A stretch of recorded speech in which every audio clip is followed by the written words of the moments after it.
Greetings, friends, and welcome back to another episode of Erudite Magic with me, your host, Jeff Kowalk. In today's episode, we're going to be interviewing the incomparable Andi Gladwin of Vanishing Inc. Personally, I thought it would be very interesting to hear from the publisher's perspective about some magic books. It is a fairly lengthy interview, so I've broken it down into two parts.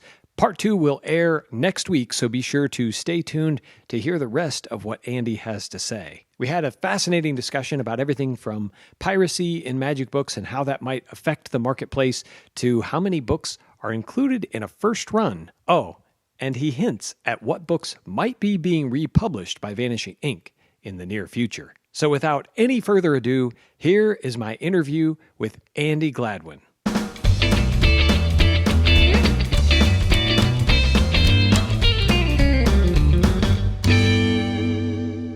So I guess my first question is, how did you get into the publishing world? Because Vanishing Inc. I don't think started off with books, but early on you guys got into books. So how did that come about? So I never wanted to be a magic book publisher. I actually am not naturally inclined to be a writer for sure. And I think all great publishers are also great writers. But I found myself in a situation of two situations, both surrounding my friend Jack Parker, who was one of the best card magic creators I've ever met.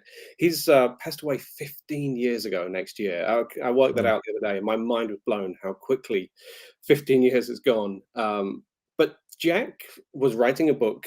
Jack suffered from leukemia when he was in his teenage years, and he was writing a book where he'd compiled his favorite card magicians, about 20, 25 people, and just such a big array of fantastic card magicians, from Paul Cummings, David Acker. I mean, the list goes on, just every great card magician of the past 15 years.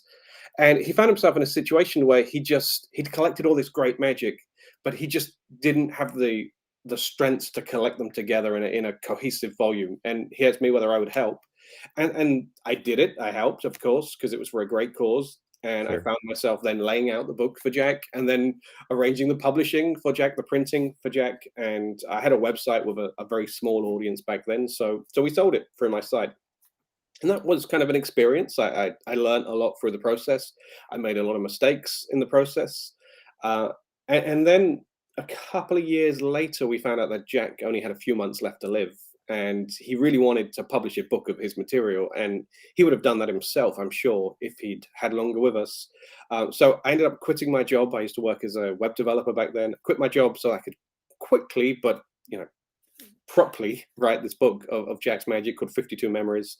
And that kind of set me up with the skills and the knowledge base to learn to publish magic books. And then when Josh and I reconnected, because we met when we were kids, and then we reconnected about 11, 12 years ago, it just seemed the perfect fit that books will be a big part of Vanishing Inc. And now I spend my day writing and publishing magic books. Wow. To be honest, that sounds like a dream come true, but I don't know that it is. How much work goes into publishing a magic book? There's a lot more work goes into running a magic company than publishing a magic book, that's for sure. So a lot of my time is spent doing the other things outside of publishing magic books. Actually, the publishing side is kind of what I do to relax. And I realize that sounds crazy. And I'm sure there are magic publishers, Stephen Minch and Richard Kaufman, who are shouting at the screen right now, going, "What is this guy? It's crazy." But running the business takes most of my time. Working with a team, I'm essentially on call 24/7 because there's always somebody working at Vanishing Inc. So the publishing of the books is something I do while I'm traveling, and something I do in the evenings, kind of late evenings, once everyone in the family's gone to bed. So I reserve certain jobs for certain things I'm doing. So, for example, editing magic books is something I do when I'm traveling, when I'm on trains and planes. That's the rule. If I'm sat in an airport, I'm probably editing a magic book. The pandemic's made that kind of hard, so I've had to adapt a little bit.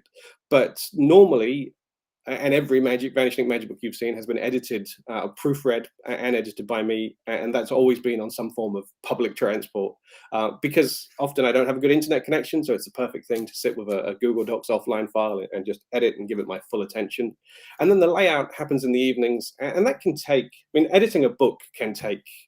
I just did one. I predict I spent about 100 hours on the text over a few weeks.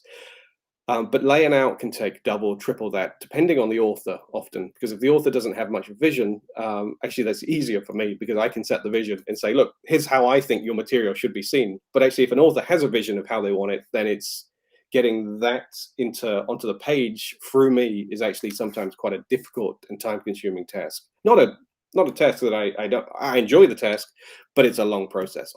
And how often does the author have a vision on that? Because that was something I was interested in is, how do you choose the layouts? Because your books have gone through a lot of different formats over the years. You used to have, I would call it the traditional size. Most of the you mentioned Stephen Minch, his book's that size, and now you've done some interesting and different things. And I'm curious what that process looked like to go through these iterations. So I have you can't quite see it, it's just off camera, but a shelf of all of the Vanishing books, and they, a bookcase of all the books, and they all do look different sizes. And there was a time when Josh and I were together and we were kind of looking at them, and he said, don't you wish we did them all the same size? Like, Todd Carr. And my initial reaction was, no, I don't, because every book I chose the size based on the format of the material. So I don't design the Vanishing books as a collection. That was never my intention. Instead, I designed them as, what do I think the reader should see and feel from this book? So the Morgan and West book, Parlor Tricks, is a perfect example. Like, that book is designed to look like it came with them from the Victorian era. And it does, yeah. And it feels like it. And part of that is thanks to George Luck, who's Vanishing's general manager, but also an excellent designer. We have a full-time designer on the team, but sometimes I bring George in because of his very specific skills. And George designed that cover and took all of the photos. It looks perfect. But then there's kind of sub collections within the Vanishing collection. So my square books, for example, and I know collectors are very annoyed with me for doing these 10-inch by 10-inch format square books. There's a series of 4 of them. Now the next one's coming out next year. And I feel like those collections should fit together, but I never want to make the whole library consistent. Instead, I want to look at what's the learning experience, what do we need, what does the user and the reader need for this book. So that's a fascinating approach to it, and I could see that when you say that with the books that I have.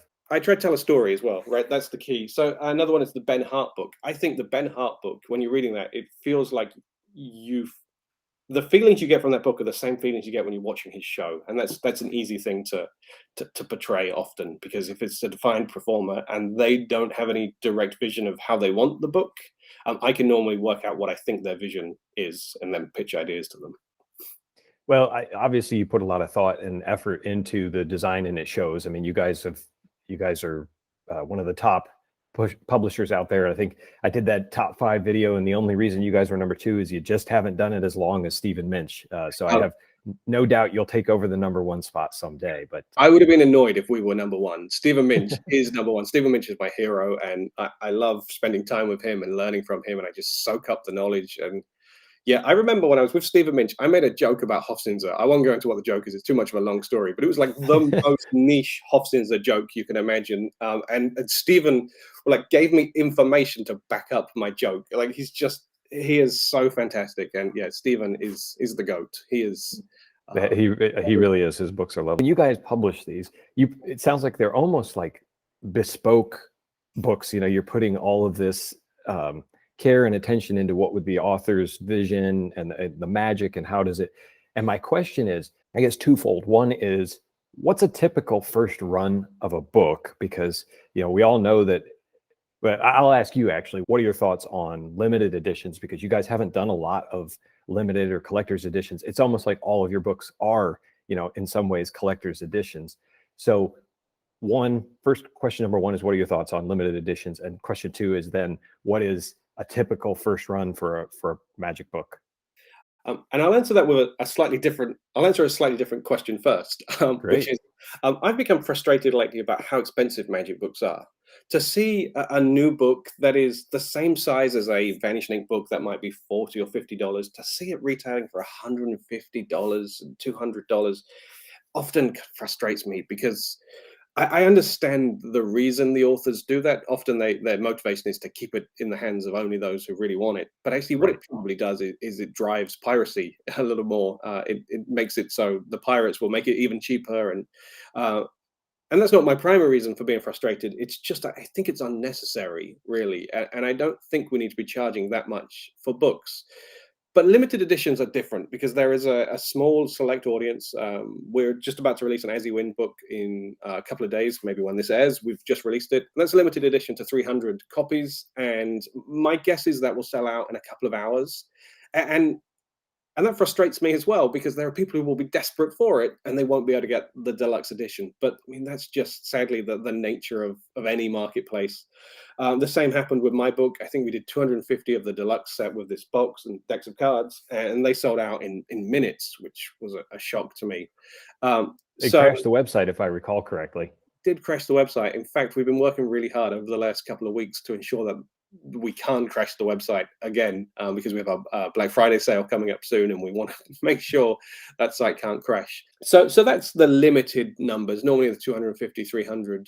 And actually, there's probably an audience for 500 deluxe editions of a book, but then it becomes less deluxe, I guess. Right.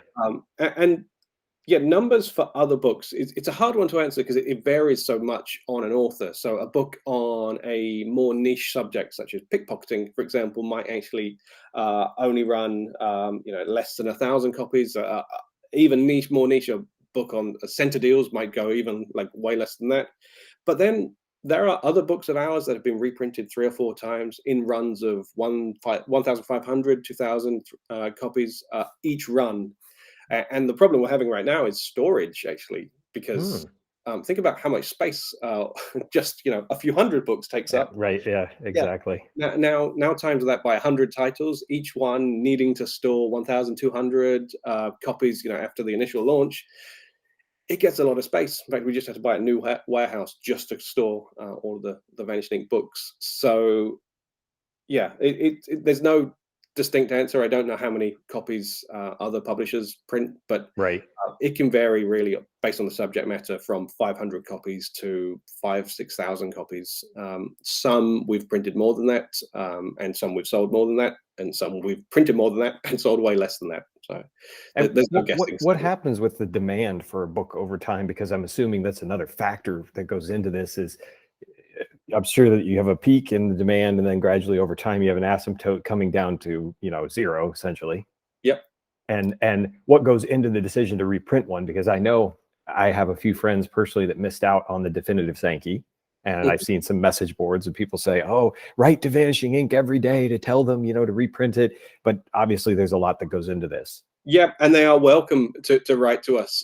However, sadly, it won't change anything, because the problem with that one is simply storage. Imagine printing, like, those books are massive, and printing really books like the Sankey books, you'd have to print at least 2,000, maybe 3,000 of each book to make it worthwhile, because they're so expensive. And there's just not quite the demand there yet. So we have to feel it bubbling up, basically. And I think the Sankey books will be printed by the end of next year, end of 2022 is my sense. But it's a massive investment, and for sure, to kind of let you in behind the scenes even more, is that investment has really changed over the last year, since the pandemic. There's a major shipping crisis right now. Oh yeah, and I've heard it called crisis, and the more I find out about it, it really is a crisis. And I think it's going to potentially grind the magic industry to a halt, but it's going to grind many other more important industries to a halt as well. But now what's happening is we have to pay the printer ahead of time, to print the books, of course. And now a book may take 6 months to get to us, maybe even longer than 6 months. Some have been in transit now since before, so what are we now, 2021? So like since last year, 2020, have been literally getting to us from the printers. So now for something like a Sankey book that may be I'm going to guess, I don't know, $100,000 investment, it's a lot of money. Now that's an investment that we're holding for the next year while we're just waiting for the books to get here. Right. So, yeah, you have it parked in work in progress, and there's nothing you can do about it. Yeah, exactly. And it's just it's the investment's done. It's sat there, and it's a problem. So some of the more expensive books are harder to reprint for that reason. Other decisions that go into why we'd reprint a book is actually sometimes just the author. We're dealing with a couple of authors right now who are just, kind of sad that their book is not available. And I get that, because I would be sad if my book's not available. So even if there's not a great demand, we do owe it to our authors to support them and make sure that their book is available for those who want it. So it's never an easy decision to reprint, Right. because it's basically putting money up with a very slow return. However, my goal is to have every Vanishing book in print at all times, and we're getting there with that. Wow, that's an admirable goal. I'd like to thank Andi for sharing his time with us, the Erudite Magicians out there on YouTube. So please show him some love by smashing that like button and commenting down below with what you thought about his interview. Be sure to tune in next week to hear the rest of this interesting interview. Until next time, all my Erudite friends, keep reading.